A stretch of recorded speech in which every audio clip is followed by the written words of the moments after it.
LOP in the building. My life been a movie, I should've filmed it. Nicely with the pen game. Pops taught me the spit game. Get your cameras ready, we heavy catch when I'm in frame. Produk, opinionated, but I'm coming through smooth with it. I be kicking facts, you could Google it. From the block to the booth, hear the truth, just another lane lock. I'm a Crown Heights legend, still repping the same block. Whoa.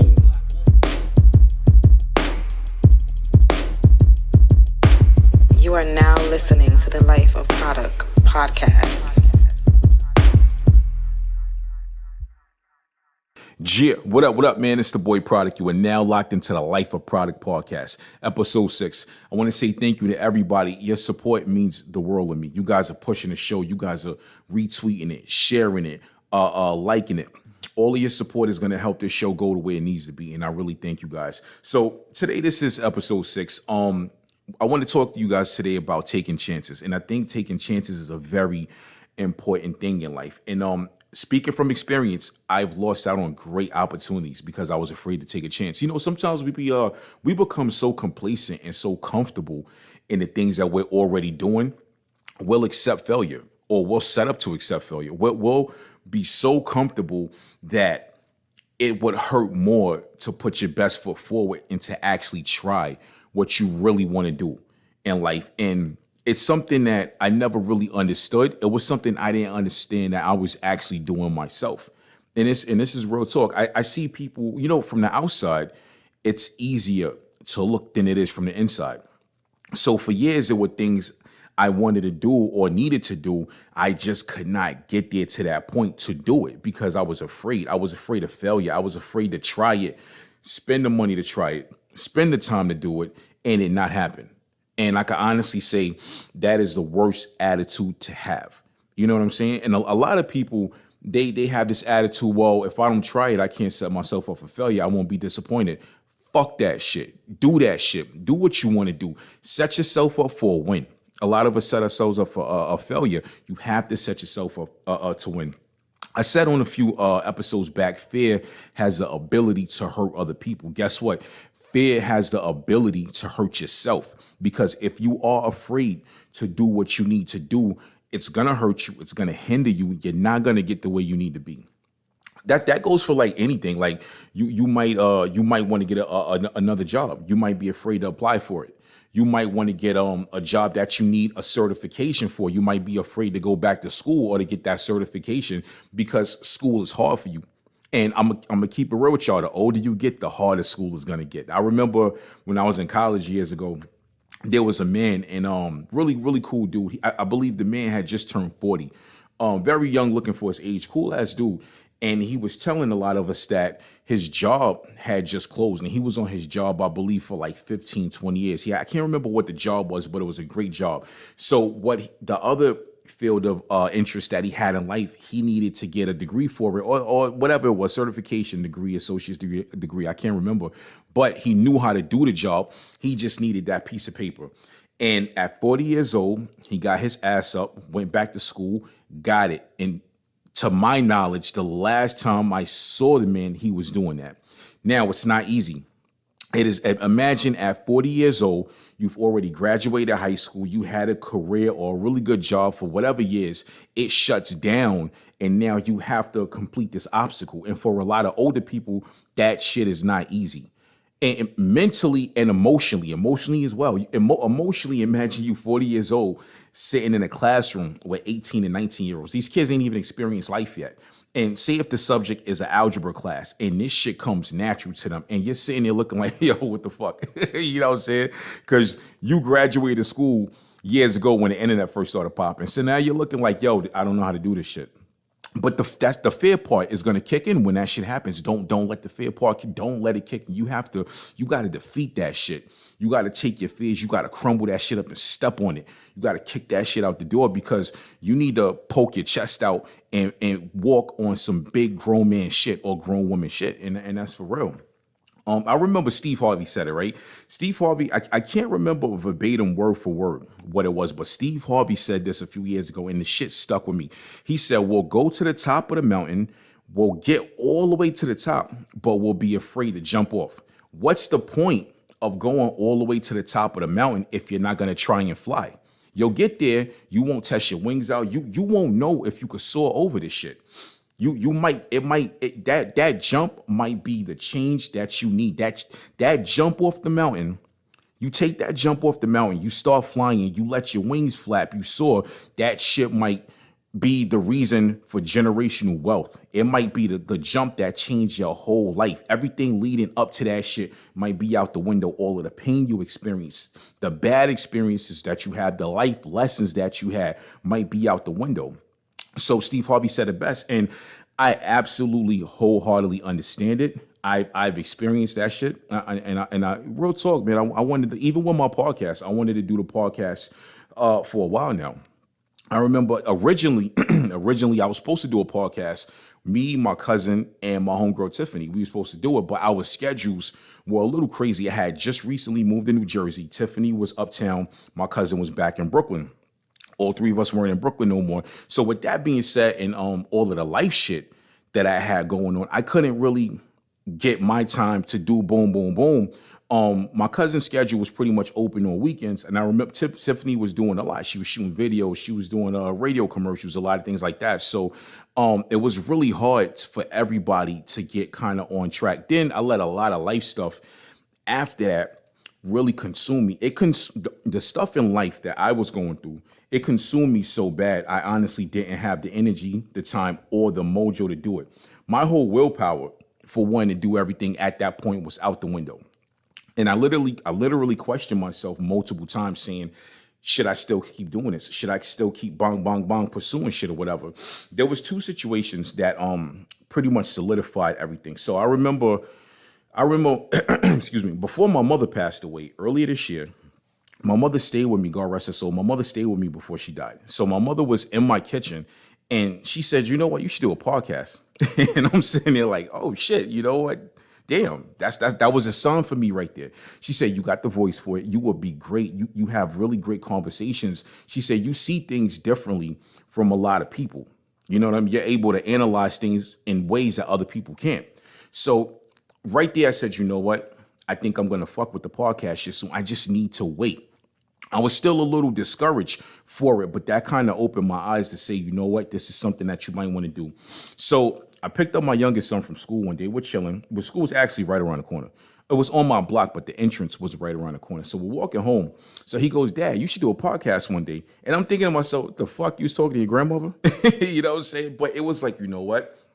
This might be something in life that I need to do, because I've always been the type of person, not to toot my own horn, but I've always been the type of person that tries to encourage people to get to the next level. And speaking from experience, when I have these conversations with these people, I let them know I've done the same thing. Now, recently, with changes happening in my life and things like that, I'm able to try to encourage you guys as well. Like I said, Steve Harvey said, we will go to the top of the mountain and we will be so afraid to jump off. We'll lose our opportunities with that shit, man. One time, years ago, when I first started rapping, because I started rapping when I was 12. When I first started pursuing rapping, I was going to Wingate. I was going to high school in Brooklyn.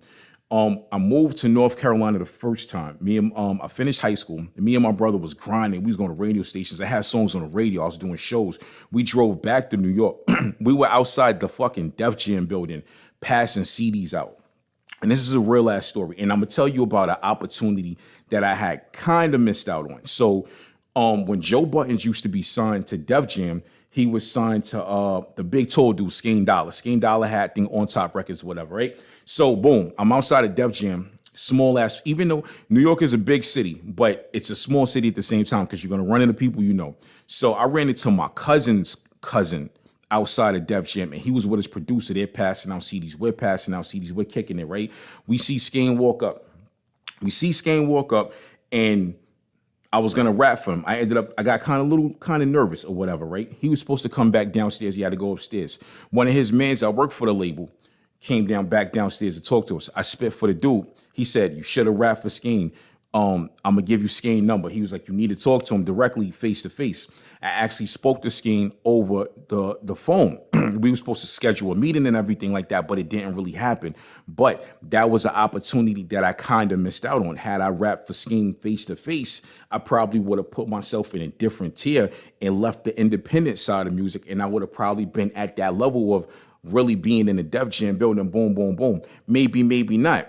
But I would have caught more attention or whatever. And this is what I'm talking about. When we get these opportunities, do not be afraid to take a chance. So speaking from experience, in my personal life, I went through a lot of different things that had me discouraged for what was going to be the next level. I had started my company last year, Corporate Entertainment LLC. I was fully going hard with it. Then life shit happened, which life things always happen, but some life shit happened that really pushed me back, and it put me in a place where I felt like I was stuck. I really emotionally, I felt like I was in a jail cell. And me being hardworking, grinding that I've always been, I literally looked at my life and I said, I don't know what the next level is going to be. I don't know what the next step is going to take. Then boom, my mother passes away. That just kind of had me ready to quit everything. After that, the pandemic happens. Now, not only am I fucked up in life, the whole world is fucked up. We're all feeling pain from everybody. Pain is coming from this way. I have friends that die from it. I have co-workers that die from it. I have friends and family of friends who got sick. They died. A couple of my mans, their mothers died from it. So we're all, this pain and agony is trickling down. This shit is a domino effect. I was reading, not to get off subject, but I was reading that a lot of people, the depression rates are higher since this pandemic happened or whatever in late March, early April, whatever. This shit is real. So while all of this happening, I'm the type of person, I pray before I go to bed. I pray when I wake up. I pray when I get in my car, right? I might not live on the best path in life, but I'm a very faithful person. I'm a very spiritual person. I believe in God.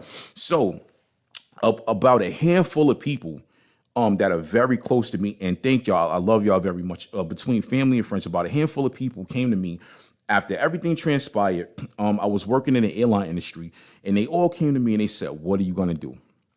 You know, it was funny. Every conversation I had with them, I felt that what are you going to do question coming. It was like a buildup. Like I just knew the shit was going to come.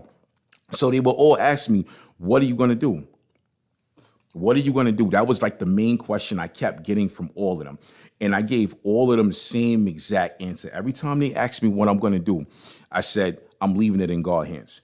And every time I answered that question and I said, I'm leaving it in God's hands, I actually did that. So you can't just say I'm leaving it in God's hands and then you go out and try to like fix the shit yourself. You can't do that.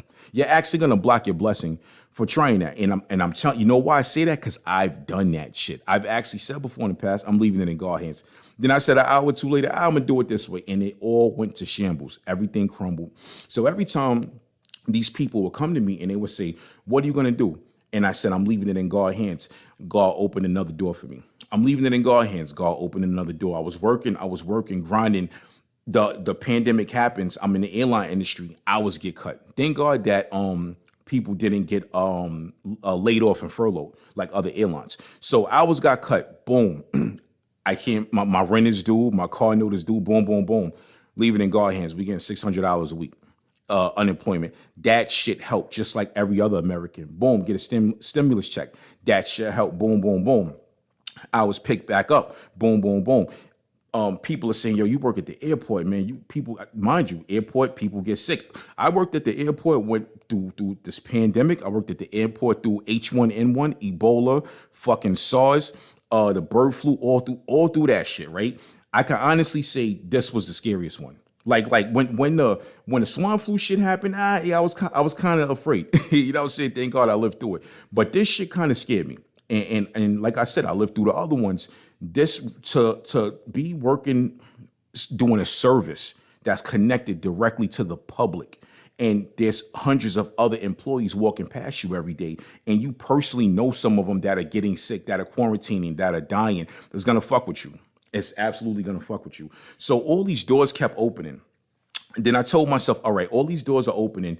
I kind of need to do something else. I want to go to another level. Then I feel like God spoke to me. And I'm not trying to get religious on y'all. I'm really not. All I'm doing is giving y'all my testimony. And I'm giving y'all what happened on the personal side of my life. So, like I said, Steve Harvey said, we'll get to the top of the mountain, but we are afraid to jump off.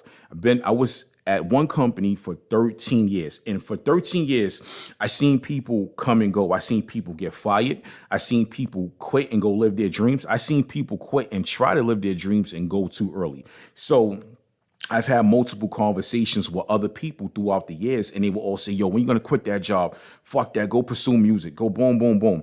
I told a dude one time, I knew a dude from South Jersey, and he said, yo, you need to quit that job. Go do your music shit. I said, you can't do music shit without money, dog. It don't happen.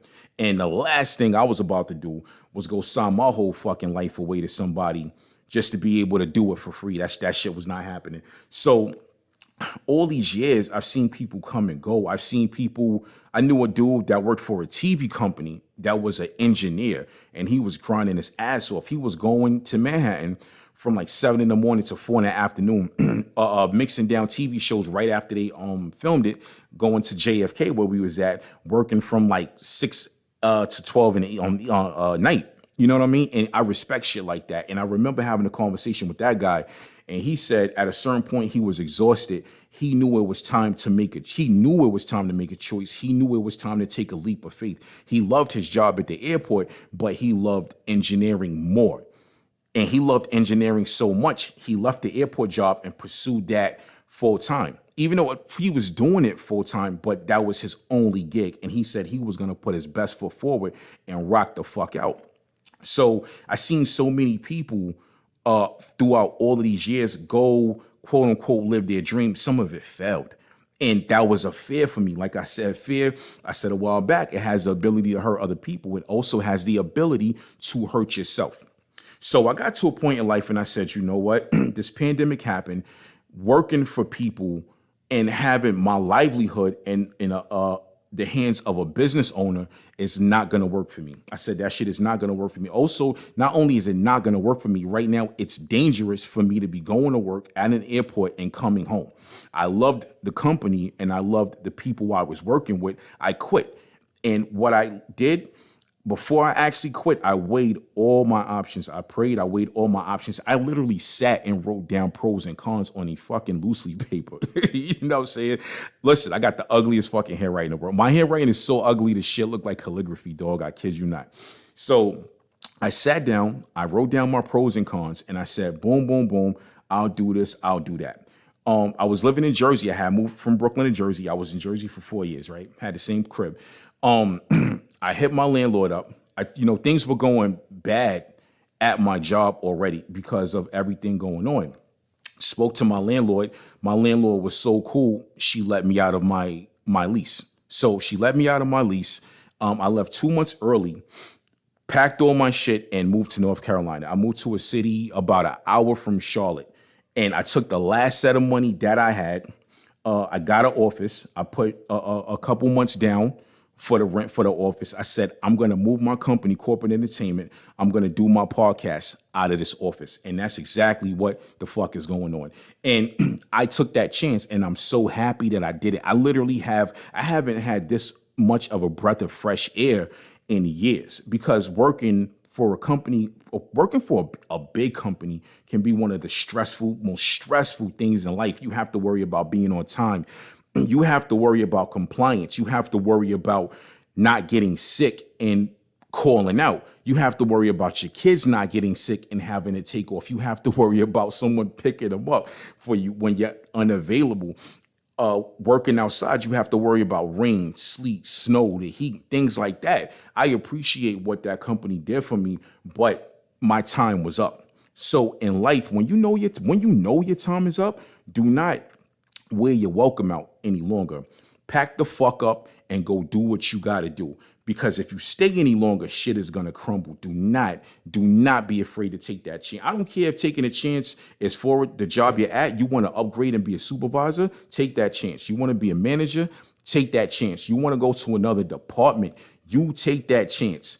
If there is a person that you like, that you have feelings for, and you've liked this person for months, for years or whatever, and you know that person can be right in your life and you can do right by that person, take that chance. You better shoot that shot and hit a motherfucking 3-pointer. Because at the end of the day, if you don't, somebody else will. Then you're going to be looking back years from now like, damn, you know what? I had this opportunity and I didn't take it. Yeah, it's the boy Produk. This is episode 6 of the Life of Produk podcast. I'm out, baby. Deuces.